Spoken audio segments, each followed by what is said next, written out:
નમસ્કાર મારા વહાલા વિદ્યાર્થી મિત્રો, આજે વાત કરીશું ધોરણ 8 વિષય સામાજિકના પાઠ નંબર 17 ન્યાયતંત્ર.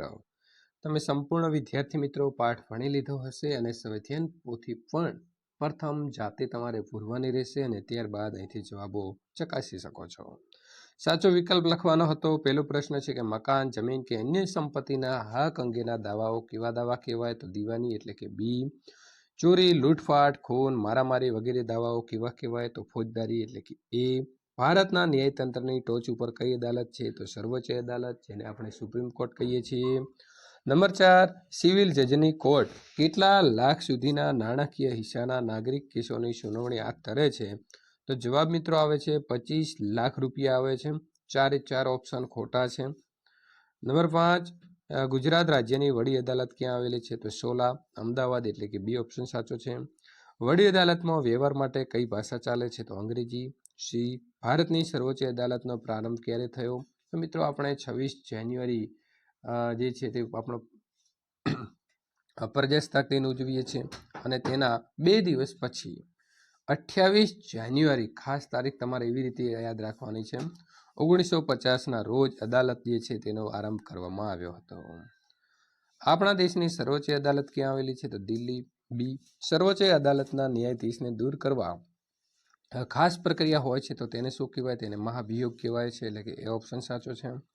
નંબર 10, કઈ અદાલત પોતે અગાઉ આપેલા ચુકાદાઓને પુનઃ સમીક્ષા કરવાની સત્તા ધરાવે છે? તો સર્વોચ્ચ અદાલત એટલે કે ડી. નંબર 11, બંધારણની કઈ કલમ અનુસાર વડી અદાલત મૂળભૂત હકોના રક્ષણની બાબતમાં આદેશો અને હુકમ જારી કરવાની સત્તા ધરાવે છે? તો કલમ 226. FIR એટલે શું? તો ફર્સ્ટ ઇન્ફોર્મેશન રિપોર્ટ. વિદ્યાર્થી મિત્રો, આપણે પોલીસ સ્ટેશન જઈ અને પ્રથમ જે કોઈ વ્યક્તિ આગળની સામે પોલીસ સમક્ષ તમે જે નિવેદન આપીને ફરિયાદ નોંધાવો છો તેને કહેવાય FIR.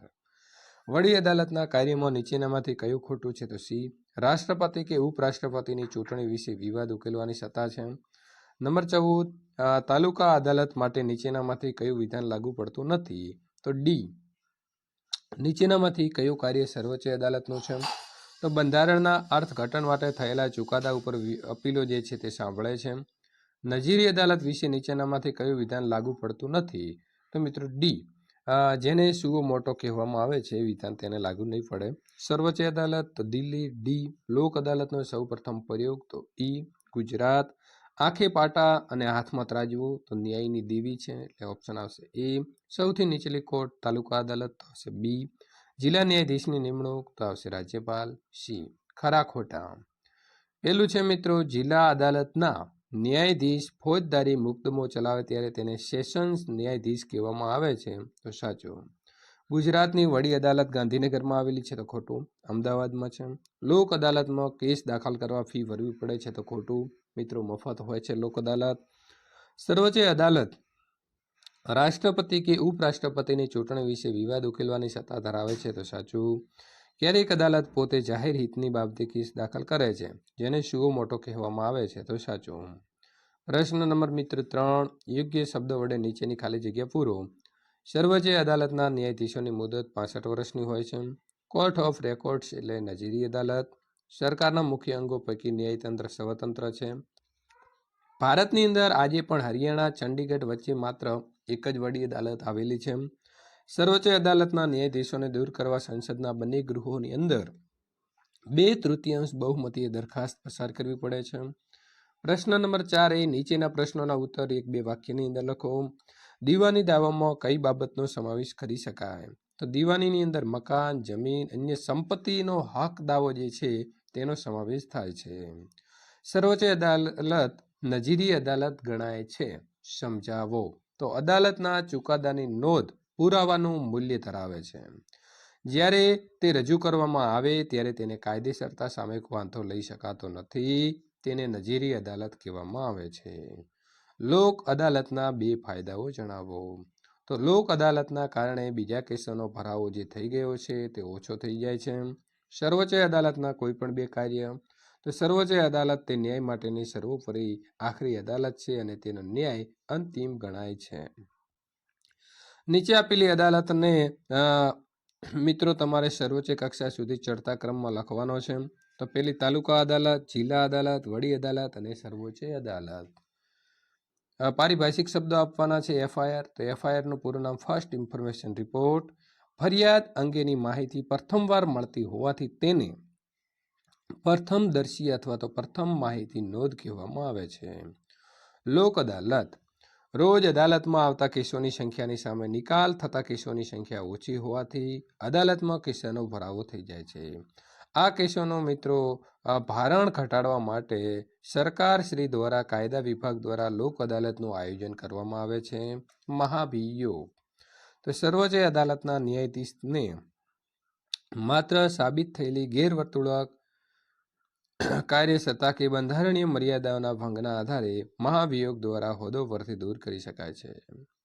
પ્રશ્ન નંબર 5, નીચેના વિશેનો તફાવત લખો. વડી અદાલત, દેશના દરેક રાજ્યની અંદર એક વડી અદાલત આવેલી હોય છે. વડી અદાલત તાલુકા અદાલત, જિલ્લા અદાલતે આપેલા ચુકાદા વિરુદ્ધને અપીલ સાંભળે છે અને તે ચુકાદો બદલી પણ શકે છે. સર્વોચ્ચ અદાલત, દેશમાં એક જ સર્વોચ્ચ અદાલત આવેલી છે, સુપ્રીમ કોર્ટ. તે તમામ અદાલતોના અપીલ રાજ્યની વડી અદાલતે આપેલા ચુકાદા વિરુદ્ધ પણ અપીલ સાંભળે છે. નજીરી અદાલત એટલે શું? તો જે અદાલતના ચુકાદાના નોંધ પુરાવાનું મૂલ્ય ધરાવે છે અને જ્યારે તે રજૂ કરવામાં આવે ત્યારે તેની કાયદેસરતા સામે વાંધો લઈ શકાતો નથી, તેને નજીરી અદાલત કહે છે. જાહેર હિતની અરજી એટલે શું? તો જનતાના હિતમાં જાહેર હિતમાં કરવામાં આવેલી અરજી. ન્યાયતંત્રની જરૂરિયાત સમજાવો. તો ગુનેગારને પૂરતી સજા મળે અને નિર્દોષ વ્યક્તિને ન્યાય મળે. લોકો ભયમુક્ત દરેક જગ્યાએ હરીફરી શકે અને મનમાં કંઈ ડર ન હોય, તેમને કોઈ અન્યાય ન કરે, એના માટે ન્યાયતંત્રની જરૂરિયાત હોય છે. લોક અદાલતના ઉદ્દેશ અને ફાયદા. તો લોક અદાલતના મુખ્ય ઉદ્દેશો કોર્ટમાં કેસ લડી રહેલા બંને પક્ષો વચ્ચે મિત્રો ઝડપી અને સુખદ સમાધાન લાવવાનો હોય છે. તમારા શિક્ષકની મદદથી આસામની વડી અદાલતના હુકુમત નીચે આવેલા 7 સિસ્ટર રાજ્યોના નામ લખો. તો મિત્રો આવશે અસમ, અરુણાચલ પ્રદેશ, મણિપુર, મેઘાલય, મિઝોરમ, નાગાલેન્ડ અને ત્રિપુરા. મિત્રો અદાલતના કેસના કોઈ પણ કટિંગ તમે આવી રીતે તમારા ઘરે ન્યૂઝપેપર હોય તો એ કટિંગ કરીને લગાવી શકશો. સરસ મજાનો વિદ્યાર્થી મિત્રો, નર્મદા નદી ઉપર નવાગામ ખાતે જે બંધ બાંધેલો છે તેનો એ ફકરો આપેલો છે, સંપૂર્ણ વાંચવાનો છે અને ત્યારબાદ આપણે જવાબ લખીશું. નર્મદા બંધની ઊંચાઈ વધે નહીં એ માટે કોણે વિરોધ કર્યો? તો નર્મદા બંધની ઊંચાઈ વધે નહીં એ માટે મધ્યપ્રદેશ અને પર્યાવરણનું જતન કરતી સ્વૈચ્છિક સંસ્થાએ વિરોધ દર્શાવ્યો. નર્મદા બંધની ઊંચાઈનો ચુકાદો ક્યારે આપવામાં આવ્યો? તો 8મી માર્ચ 2006ના રોજ સર્વોચ્ચ અદાલતે તેનો ચુકાદો આપ્યો. નર્મદા યોજના શા માટે અગત્યની હતી? તો નર્મદા યોજના વધતી જતી વસ્તીને ધ્યાનમાં રાખતા ખૂબ અગત્યની હતી, કારણ કે આ યોજનાના કારણે સજીવ સૃષ્ટિ અને પર્યાવરણમાં સુધારાત્મક ફેરફાર થવાની શક્યતા છે અને રણ આગળ વધતું અટકશે. નર્મદા યોજનાથી કયા કયા રાજ્યોને લાભ થયો? તો નર્મદા યોજનાથી ગુજરાતના મધ્યપ્રદેશ, રાજસ્થાનનો લાભ થયો અને આ રાજ્ય સુધી પાણી પહોંચશે. પાણી પહોંચવાથી આ રાજ્યનું રણ આગળ વધતું અટકશે. આદિવાસીઓના મૂળભૂત અધિકારોનો ભંગ ન થાય તે માટે શું કરવામાં આવશે? તો વિદ્યાર્થી મિત્રો, આદિવાસીઓના મૂળભૂત અધિકારોનો ભંગ ન થાય તે માટે તેમને પુનર્વસન કરવામાં આવશે. આ ચુકાદો તમને કેવો લાગ્યો તેના વિશે લખો. આ ચુકાદો મને સારો લાગ્યો કારણ કે આ ચુકાદાના કારણે બંધની ઊંચાઈ વધી અને તેનાથી ગુજરાત, રાજસ્થાન અને મધ્યપ્રદેશને પૂરતું પાણી મળ્યું. ન્યાયની દેવીનું ચિત્ર જોઈ તેના વિશે લખો. તો ન્યાયની દેવીનું નામ આસ્ટીન છે મિત્રો. તેની આંખે પાટા બાંધેલા છે અને તેના એક હાથમાં ત્રાજુ અને બીજા હાથમાં તલવાર છે. આંખે પાટા બાંધેલા છે એનો અર્થ એવો થાય છે કે ન્યાયની દેવી કોઈ પક્ષપાત વગર ન્યાય આપે છે. ચાલો એક પ્રવૃત્તિ કરવાની છે મિત્રો, સરસ મજાની. તમારા શિક્ષક મિત્રની મદદથી તમારે પોલીસ સ્ટેશનની મુલાકાત લઈ ન્યાયતંત્ર માટે તેમની ભૂમિકા વિશે સમજ મેળવો. તો અમને અમારા સાહેબ નજીકના પોલીસ સ્ટેશન લઈ ગયા હતા. ત્યાંથી મિત્રો અમે પોલીસ સ્ટેશનની મેઇન સાહેબ પીએસઆઈ સાહેબને મળ્યા હતા અને તે સાહેબ દ્વારા અમને જાણવા મળ્યું કે આ વિસ્તારમાં કોઈ પણ અનિચ્છનીય ઘટના બને કે કોઈને અન્યાય થાય, અમને જાણ થાય ત્યારે અમે તરત જ ત્યાં પહોંચી જઈએ છીએ અને વધુ નુકસાન જે છે તેને અટકાવીએ છીએ. વિદ્યાર્થી મિત્રો, સંપૂર્ણ સોલ્યુશન જે છે અહીં પૂર્ણ થાય છે.